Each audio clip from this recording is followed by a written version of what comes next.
Nah, mengapa sih kita harus mencintai Allah? Kalau di Fathur Rabbani, pertama-tama karena Allah sendiri sudah sangat mencintai kita. Itu niscaya sudah.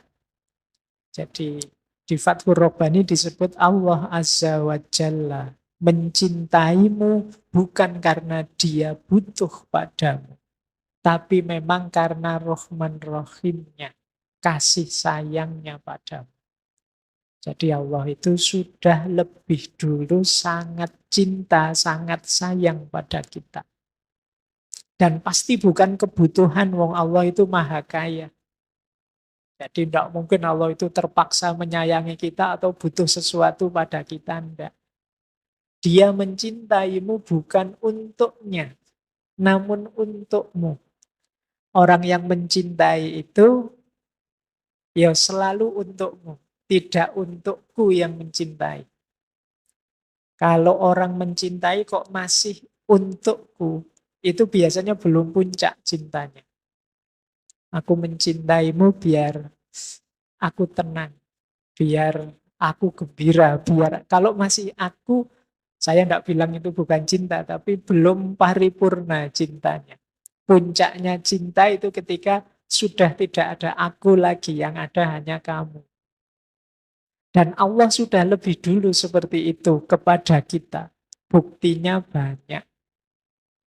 Ya yang hadir malam hari ini mungkin ya buktinya paling mudah itu ya kita bisa hadir malam hari ini dengan situasi sehat, gembira, meskipun harus pakai masker. Ini kan sesuatu yang menunjukkan bahwa Allah masih mengizinkan kita, masih meridhoi kita. Nah, ini bukti cintanya Allah pada kita. Jadi, mengapa sih kita harus mencintai Allah itu? Ya karena pertama-tama Allah sudah sangat mencintai kita. Sangat tidak pantas, sangat tidak adab kepada orang yang sangat mencintai kita kok kita cuek, kok kita tidak peduli, kok kita membalasnya asal-asalan. Bahkan Allah itu ingin kita sapa minimal sehari 5 kali misalnya, contoh. Itu pun kita juga asal-asalan menjalankannya. Allah menyapa kita dengan berbagai macam peristiwa. Bahkan 2 tahun ini kita diingatkan oleh Allah. Diberi sedikit-sedikit ujian, bencana. Semoga setelah 2 tahun teman-teman paling tidak ada progres lebih dekat dengan Allah, lebih cinta pada Allah. Kalau tidak, kemungkinan kita salah kelola menghadapi ujian Allah yang namanya pandemi kemarin. Nah, jadi dia mencintaimu bukan untuknya, namun untukmu. Dia mencintai kalau engkau taat padanya. Bukan karena apa-apa, tapi karena manfaatnya akan kembali pada diri. Jadi apapun yang diperintahkan oleh Allah nanti kembalinya pasti pada kita. Karena itu hendaklah engkau segera menghadap pada yang mencintai. Ini hati-hati ya memaknai segera menghadap. Wah, berarti saya harus menghadap berangkat ke rahmatullah ini Pak. Tidak begitu maksudnya. Jadi maksudnya apa? Yuk hidupmu itu mungkin kemarin-kemarin madepnya kemana-mana. Ada yang madepnya pada kuliahnya, ada yang madepnya pada target-target duniawi apa, ada yang madepnya macam-macam. Tapi sekarang yuk kita menghadapnya satu-satunya kepada Allah saja. Segala urusan dunia yang lain kita jadikan kendaraan untuk kita menghadap dan menuju Allah. Ini nasihat dari Syekh Abdul Qadir Jailani. Dan mari kita berpaling dari apapun atau siapapun yang mencintaimu untuk kepentingan. Awas jangan keliru, mungkin selain Allah ada banyak yang lain yang rasa-rasanya mencintaimu. Tapi kamu tidak sadar bahwa yang lain yang mencintaimu itu punya beragam pamrih. Yang ketika pamrihnya hilang, cintanya juga hilang. Satu-satunya cinta sejati padamu yang tidak hilang itu cintanya Allah. Kalau Allah hilang cintanya padamu, bisa bencana buat kita, habis kita. Senakal apapun kita, bahkan sejak zaman Nabi Adam sampai akhir zaman ini, itu kan berbagai kenakalan manusia kita temui. Tapi toh Allah tetap memberi banyak fasilitas anugerah pada kita. Maka dari paragraf yang pertama ini, paling tidak Syekh Abdul Qadir Jailani menyadarkan kita bahwa yuk mari kita berusaha mencintai Allah karena sesungguhnya Allah sudah lebih dulu sangat cinta pada kita. Oke, ini untuk menyadarkan kita pertama-tama ya, biar tidak terpaksa mencintainya. Karena tidak mungkin orang kok mencintai dengan terpaksa. Orang itu pura-pura taat bisa, tapi pura-pura cinta tidak bisa. Jadi misalnya ya, saya sebenarnya tidak cinta padamu. Saya tak pura-pura cinta saja. Pura-pura cinta itu kan mungkin mulutnya ngomong cinta atau perilakunya menunjukkan cinta, tapi hatinya tidak. Loh, kalau hatinya tidak itu kan tidak ada nilainya. Dan hanya kita yang tahu apakah yang di dalam ini isinya cinta beneran atau tidak. Mungkin masih rajin apel, mungkin masih rajin mention, masih rajin WA, tapi sebenarnya sudah tidak ada rasa, sedang ngelirik-ngelirik dengan yang lain misalnya. Nah, hanya kita yang tahu. Maka rajin ke masjid mungkin masih, tapi apakah itu pertanda cinta pada Allah atau kewajiban saja atau kebutuhan, hanya kita yang tahu. Makanya upaya menuju cinta ini hanya kita yang tahu. Apakah relasiku dengan Allah ini sudah relasi yang jenisnya cinta atau sekedar kewajiban saja. Jadi ya termasuk yang sedang punya pacar, termasuk yang suami istri. Ya ini kan kewajiban saya sebagai suami. Kalau masih ada tuntutan-tuntutan kewajiban-kewajiban, ya levelnya masih belum tinggi. Atau ya ini kebutuhan saya Pak, nanti kalau istri saya mogok, ndak masak aku ya susah. Levelnya masih kebutuhan, masih belum yang tertinggi. Kalau yang tertinggi itu ya segalanya demi dia. Baik, lanjut. Letaknya di mana? Kalau ini kita sudah hafal ya sejak di berbagai sesi. Letaknya mahabbah, cinta itu ada dalam hati. Jadi semua obat, kata Syekh Abdul Qadir Jailani, terletak dalam penyerahan diri di hadapan Allah. Memutus kausalitas, mengosongkan diri dari Tuhan-Tuhan selain Tuhan Al-Haq. Terapi yang manjur terletak dalam pengesaan Allah menurut hati, bukan lisan. Tauhid dan zuhud, keduanya tidak ada dalam tubuh atau lisan. Tauhid terletak dalam hati, zuhud dalam hati, makrifat dalam hati, takwa dalam hati, pengetahuan tentang Allah di hati, cinta Allah dalam hati, dekat dengannya juga dalam hati. Jadi perangkat-perangkat keutamaan, perangkat-perangkat kemuliaan hidup itu sebagian besar adanya dalam hati. Ini di beberapa sesi sering kita jelaskan. Lah terus akal di mana, Pak? Akal itu pasukan yang sangat kuat. Rasio itu kalau bahasanya Imam Ghazali panglima perang. Dialah nanti yang memberdayakan segala yang ada di hati tadi. Cinta itu ada di hati. Bagaimana kita mengelola cinta, bagaimana kita memanifestasikan cinta dalam hidup kita, itu akal kita sangat diperlukan. Karena kalau tidak, mungkin jangan-jangan mau kita membahagiakan yang kita cintai, hasilnya malah menyusahkan yang kita cintai. Di situ gunanya akal. Jadi makanya sering saya ditanya, Pak, kalau orang sudah jatuh cinta lupa segalanya itu kan boleh-boleh saja Pak melakukan hal-hal yang tidak masuk akal. Tidak.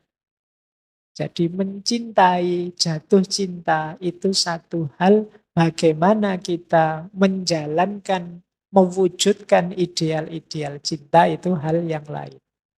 Maka teman-teman juga harus pinter melakukan manajemen cinta.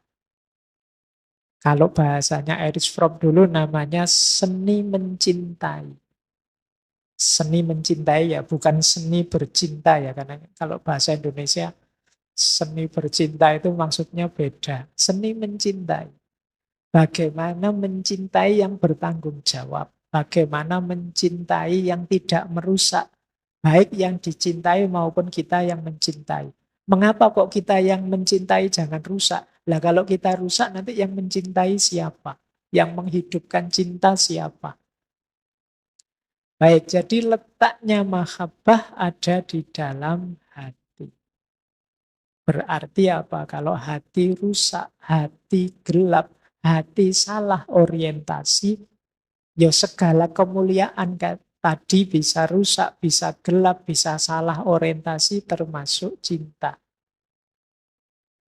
Jadi ada orang yang jatuh cinta melakukan banyak perbuatan yang akhirnya malah menghancurkan nilai cinta itu sendiri.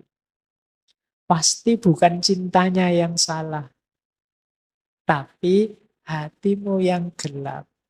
Kamu kehilangan orientasi, kehilangan kiblat sehingga cinta itu kamu jalankan dengan cara yang negatif. Akhirnya sesuatu yang mulia jadi rusak. Sering saya jelaskan ya, kalau ada air bersih atau ada susu yang bersih dimasukkan dalam wadah yang kotor beracun, itu yang terjadi adalah susunya jadi susu beracun, bukan wadah bersusu. Kebalik. Jadi kalau ada wadah yang kotor dan beracun diberi susu yang bersih, pasti susunya jadi kotor. Hati kita juga begitu, dia tempat bersemayamnya cinta. Kalau hatinya rusak, kotor, keruh, beracun, diisi cinta yang mulia, yang suci, hasilnya kayak susu tadi. Susunya bisa jadi beracun. Itu yang membuat kadang-kadang orang salah paham cinta itu menyengsarakan, cinta itu menyakitkan, cinta itu ya mungkin cinta itu menyakitkan karena mungkin kemarin hatimu isinya banyak pamrih-pamrih kotor duniawi misalnya. Masuk Pak, saya sakit sekali Pak. Saya pacaran itu berapa tahun, pegang tangan aja belum dapat misalnya. Pikiranmu ke situ terus. Akhirnya kamu sakit sendiri, salahmu dewe, targetmu ke sana. Nah, mungkin sama Allah juga begitu. Saya itu sebenarnya ya ingin dekat cinta sama Allah. Tapi saya berdoa tidak dikasih-kasih, Pak. Saya ingin misalnya nilai saya asal jangan tidak lulus saja. Ada yang tidak lulus. Padahal saya berdoa sudah mati-matian itu, Pak. Saya pakai puasa segala saya pakai. Ternyata tetap terancam DO saya. Di mana Allah ini? Ya misalnya menulis, yuk isimu, batinmu, wadahmu memang keruh. Kamu isi cinta, cintanya jadi ikut keruh.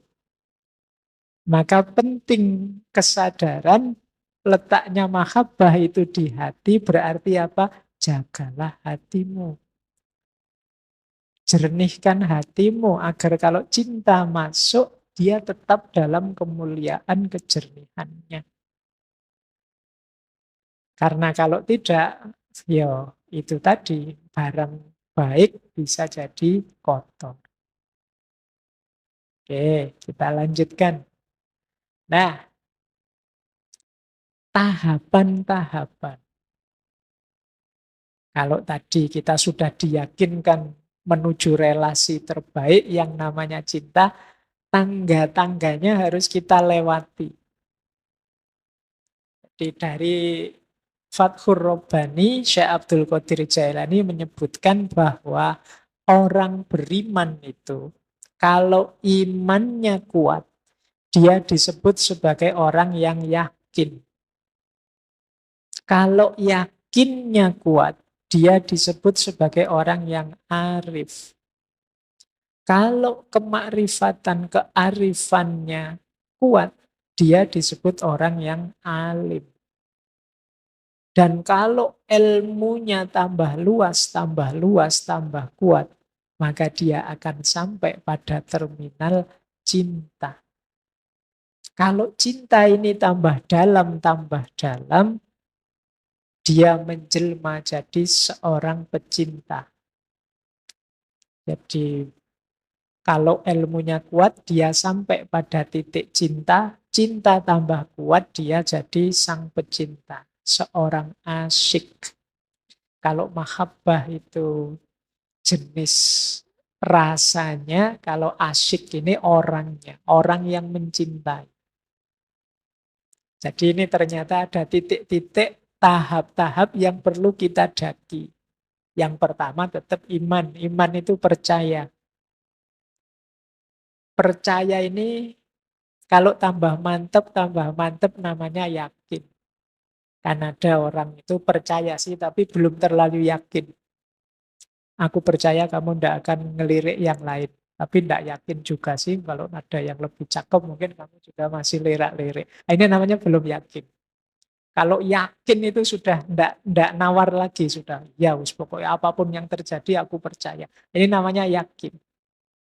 Nah, yakin ini membuat orang arif. Kalau yakinnya pada Allah itu dia akan terbuka hijab. Terbuka hijab itu terbuka kesadarannya betapa nilainya Allah, betapa penting posisinya Allah dalam hidup ini. Ini namanya orang arif. Terbuka sekarang rahasia. Dalam tasawuf kadang disebut makrifat. Semakin dalam makrifat, nanti dia jadi alim. Tahu tentang Allah akan memicu pengetahuan tentang banyak hal yang lain. Tentang dunia ini, tentang syariatnya, tentang manusia. Semakin luas pengetahuan kita tentang segala sesuatu, maka akan muncul rasa cinta kita pada Allah. Jadi ilmu kita tambah tentang hakikat hidup ini, tambah sadar kita betapa maha kuasanya Allah, betapa luar biasanya Allah, betapa Allah ini sesuatu yang jadi penentu segalanya. Maka akan muncul rasa ketergantungan. Di situ dimulai rasa cinta kita kepada Allah. Kita menjelma jadi sosok yang kalau dalam bahasa Arab namanya asyik. Asyik itu tidak sekedar tahu, tapi bisa menikmati. Nah, orang yang mencintai Allah itu berarti orang yang bisa menikmati Allah. Menikmati hadirnya Allah, menikmati kekuasaannya Allah, menikmati segala skenario Allah yang ditetapkan untuk hidup kita. Nah, inilah tahapan-tahapan yang harus kita lewati. Nah, kalau kita sudah jadi asyik, orang yang sudah bisa menikmati Allah, itulah kata Syekh Abdul Qadir Jailani, kita ini orang yang cukup, orang yang dekat, dan orang yang bahagia. Orang yang cukup berarti kita tidak akan butuh lagi apapun yang lain, cukup Allah saja. Orang yang dekat itu berarti orang yang memang senantiasa sadar hadirnya Allah dalam hidupnya.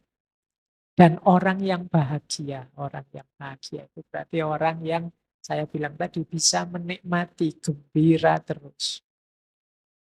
Nah, ini setelah melalui tahapan-tahapan tadi, iman, yakin, arif, alim, mahabbah, dan asyik. Ini, yo kalau level kita itu mungkin kita sekarang sedang meniti jalan ilmu untuk memperkuat iman dan keyakinan. Pada saatnya kalau keyakinan-keyakinan kita tambah, insya Allah rasa cinta pada Allah itu akan muncul dari kesadaran kita, dari kearifan kita, pengetahuan kita tentang Allah.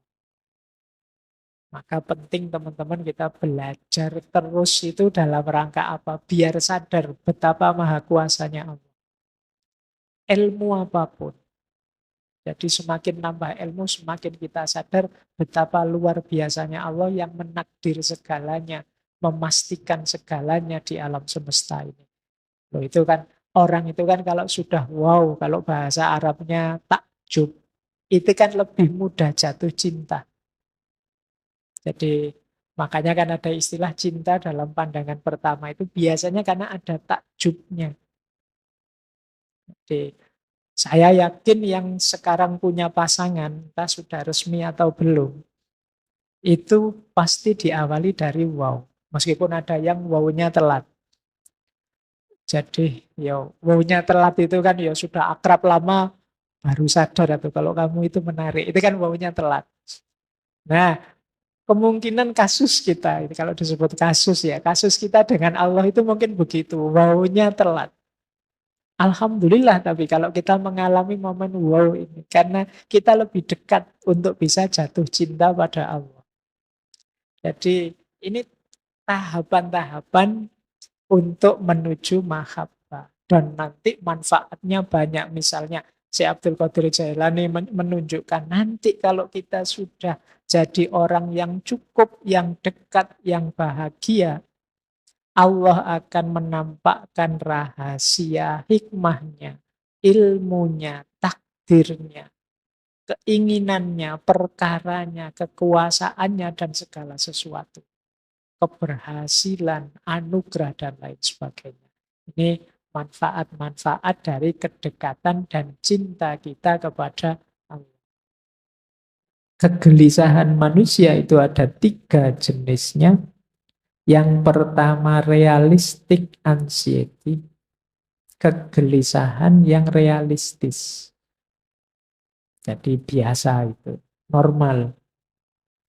Kok tiba-tiba hujan? Waduh, jemuranku. Itu biasa, enggak apa-apa. Jangan, Pak, saya sakit jiwa, jangan-jangan, Pak, gelisah karena jemuran kena hujan. Ya biasa itu, masuk akal. Normal, enggak apa-apa.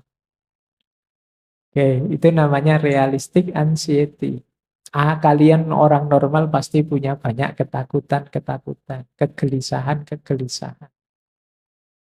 Tapi nanti ada kegelisahan jenis kedua ini yang malam hari ini akan sedikit kita ulas. Namanya adalah moral anxiety, kegelisahan moral. Kegelisahan moral ini ketika terjadi tabrakan antara ego dengan super ego. Antara tatanan di luar dengan kenyataan diri kita. Seperti tadi loh, misalnya saya tadi bilang, hidup itu harus penyayang, peduli masa depan, punya prioritas. Begitu teman-teman merasa, saya kok enggak bisa ya Pak, hidup dengan tertib, punya prioritas seperti itu. Nah, kalian gelisah. Atau di tengah masyarakat ada aturan apa, kalian enggak bisa memenuhinya. Kalian terus gelisah. Saya kok enggak bisa ya jadi orang dermawan. Mau sodakoh nyumbang bencana Cianjur saja berat sekali. Maju mundur. Akhirnya enggak jadi.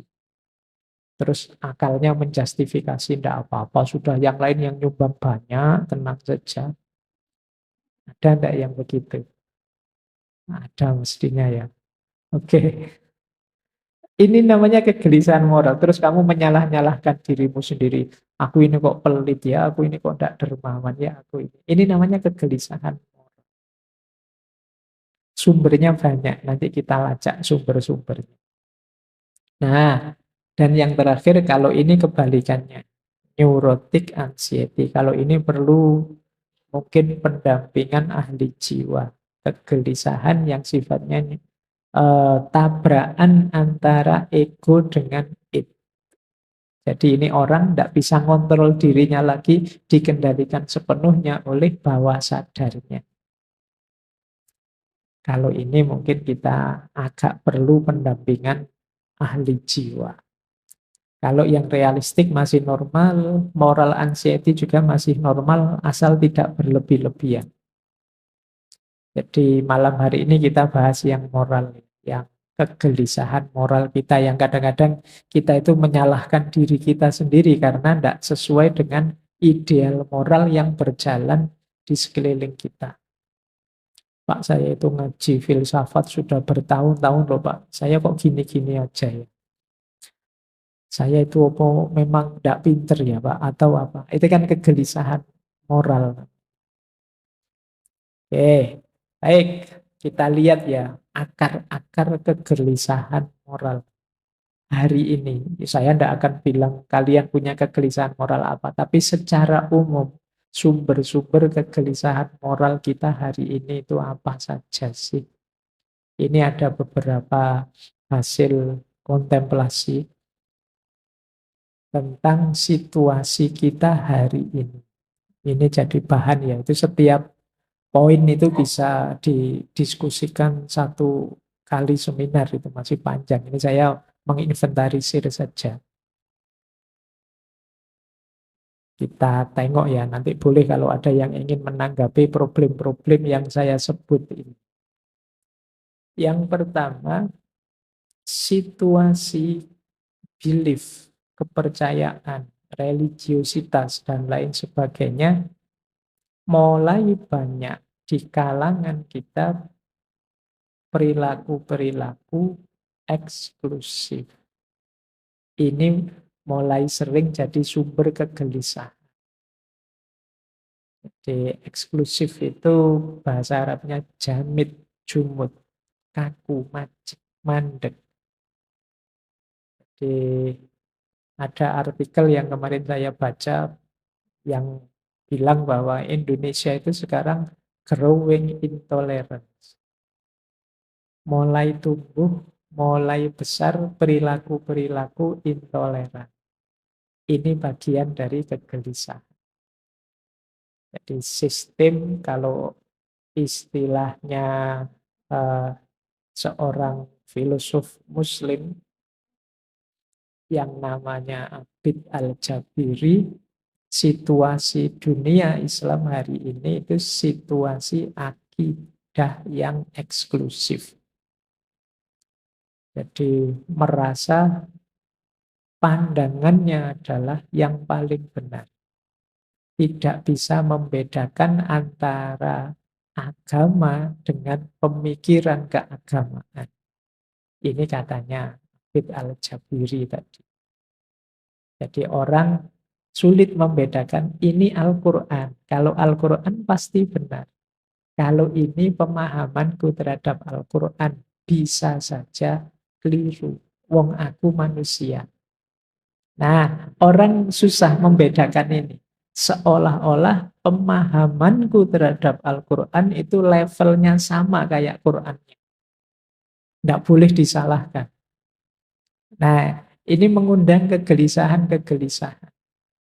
Wong ulama zaman dulu saja itu kalau sudah mengeluarkan pikiran-pikiran luar biasa selalu mengakhirinya dengan wallahu a'lam bissawab.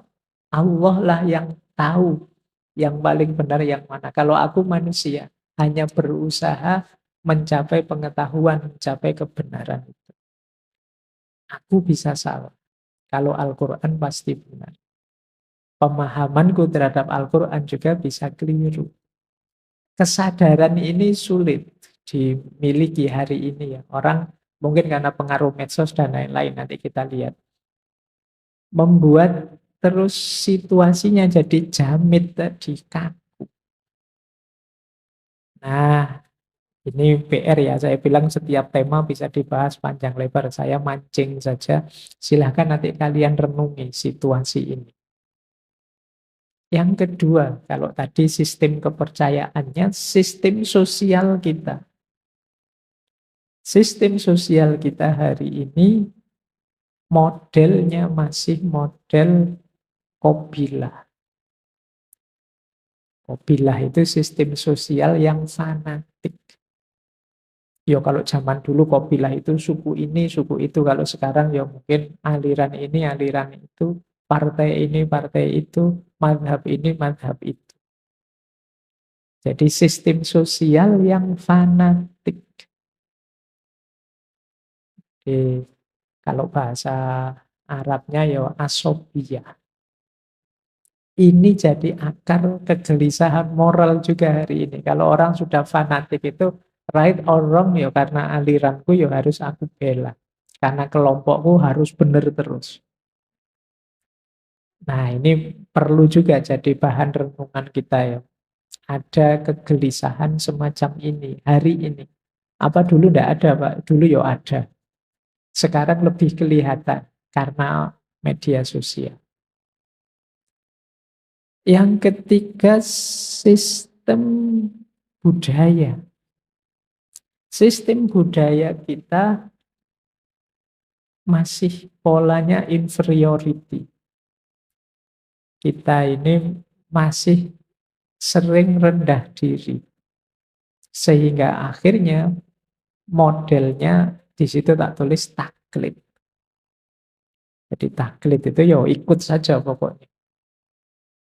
Ikut idola-idola. Semoga di sini tidak ada yang mengidolakan ngaji filsafat. Karena diidolakan itu diberhalakan.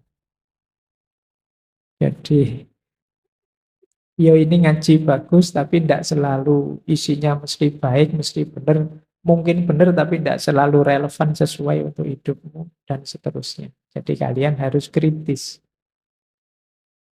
Jadi jangan bikin kobilah sendiri. Kita sudah terlalu banyak kobilah. Ayo yang cair. Nah, jadi sistem budayanya kita hanya niru taklid. Untuk budaya sendiri kita agak inferior. Terus boleh dicek dalam banyak hal. Tren kah? Tradisi kah? Acara, kegiatan kah? Itu biasanya kita kiblatnya kemana-mana. Film saja sama-sama film laga gitu ya tetap milih yang luar kita. Film kita anggap level film apa Indonesia apa? Enggak. Yang luar. Kita masih inferior. Jangankan yang budaya, mau kita ketemu orang luar saja kadang-kadang kan rasanya beda. Sudah mahasiswa S2, S3 ketemu turis saja ngajak ngomong saja grogi, khawatir diajak ngomong bahasa Inggris. Merasa Inggrisnya tidak bagus. Kalah berani sama apa guide-guide itu kadang nekat, pedagang-pedagang itu juga lebih berani dari kalian kadang ngomong. Masih ada inferiority secara budaya. Jadi membaca saudara-saudara teman kita itu agak mudah karena tinggal dicari ini orang ini idolanya siapa sih, patronnya siapa, tidak jauh-jauh dari situ. Nah ini kegelisahan tersendiri. Yang keempat, sistem politik kita. Yo imbas dari kopilah, imbas dari eksklusivitas tadi, imbas dari inferioritas tadi, sistem politik kita banyak berpola egoistik. Anania. Anania ini melanjutkan yang sistem fanatik tadi. Kepentinganku nomor satu. Meskipun kadang-kadang ya pakai istilah mengatasnamakan kepentingan orang banyak, kepentingan rakyat, kepentingan. Tapi sebenarnya kelihatan sekali masih egoistik anania. Hanya mengejar kesuksesanku, keberhasilanku. Ku ini bisa kecil, bisa besar. Besar itu berarti ya satu kelompok, organisasiku. Nah ini kegelisahan selanjutnya. Nanti silahkan kalau ada yang ingin menanggapi ya. Mungkin ada masukan-masukan. Sengaja temanya tidak saya bahas detail. Mungkin nanti ada yang menanggapi. Kemudian ada sistem ekonomi.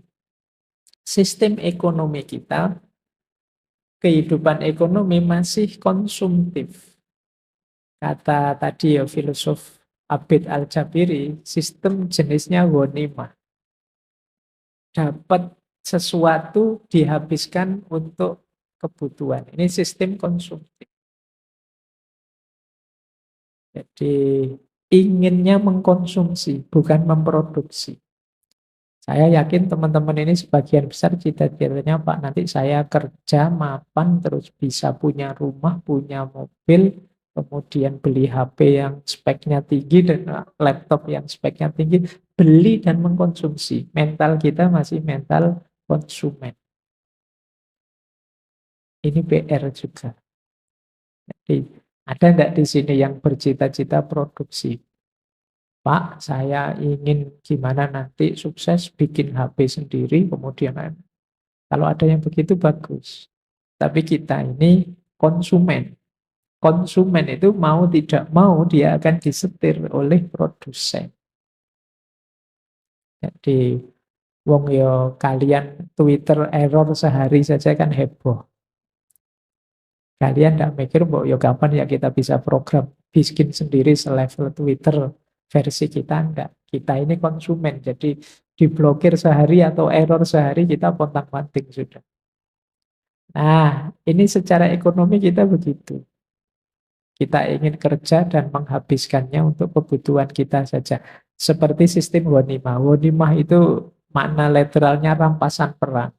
Jadi kehidupan suku zaman dulu itu ya diperoleh antara lain dengan menyerang suku yang lain. Kalau suku yang lain kalah dapat rampasan banyak. Rampasannya dibagi-bagi rata, kemudian dinikmati. Kalau sudah habis, yo nyari suku yang lain untuk ditaklukkan lagi. Ini sistem Wonima. Yo kayak kita ingin kerja, kemudian buat beli, kalau habis yo kerja lagi buat beli lagi. Jadi kita seperti yang saya ceritakan dulu waktu menjelaskan one dimensional man-nya Marcuse itu kan manusia modern itu ya dijebak untuk bekerja mati-matian terus menikmati. Kalau menikmati habis kerja lagi. Kita tidak ada akhirnya. Nah, ini sistem ghanimah. Dan yang terakhir, situasi hari ini, sistem komunikasi. Ini yang sering kita prihatinkan bersama. Orang menyebutnya era post-truth. Kalau bahasa Arabnya ini saya agak ijtihad, mungkin istilah yang pasnya pakai bahasa Arab itu satohiyat. Satohiyat itu kayak satohatnya para sufi. Ya satohatnya para sufi mending dia karena kedekatan dengan Allah, asiknya dekat dengan Allah. Kalau kita ngelantur karena asiknya kita main HP. Ngomongnya tidak jelas, tidak kontrol, dan lain sebagainya. Banyak hal tidak penting terus dipentingkan dan lain sebagainya. Ini sistem komunikasi yang satohiyat. Orang menyebutnya post-truth. Nah, ini akar-akar tadi ya, kegelisahan moral. Ini mengepungmu di sekelilingmu. Saya tidak tahu kalian level kesadaranmu di mana, tapi bagi orang yang punya kesadaran kritis, 6 hal ini menggelisahkan. Kecuali orang yang kesadarannya deterministik. Ala Pak, hidup ini dijalani saja, ngapain ruwet-ruwet mikir begitu. Atau yang punya kesadaran naif. Kesadaran naif itu orang yang saya tahu sih Pak ada masalah, tapi yo so what gitu loh. Biar saja lah masalah, biar masalah. Silahkan yang ahlinya menyelesaikan, saya yo menikmati saja. Ini orang naif. Nah, kalian ada di mana, ingin berkontribusi apa terhadap problem-problem ini, silahkan kalian pertimbangkan.